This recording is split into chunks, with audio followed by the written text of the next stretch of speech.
আপনারা টাইটানিক জাহাজের নাম শুনেছেন? টাইটানিক জাহাজের 8 গুণ 10 গুণ বড় একটা জাহাজ আছে, আইকন অফ দ্য সি। আমি দেখে এসেছি।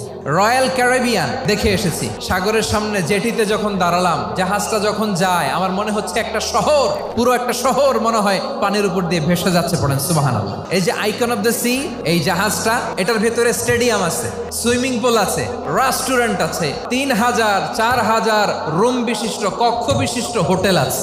এই সবগুলোর নিয়ে এগুলো চলে সাগরের দোলার মধ্যে, জলোচ্ছ্বাসের মধ্যে। এই সাগরের ভেতরে এই জাহাজগুলোর ভাষায় রাখছে কে?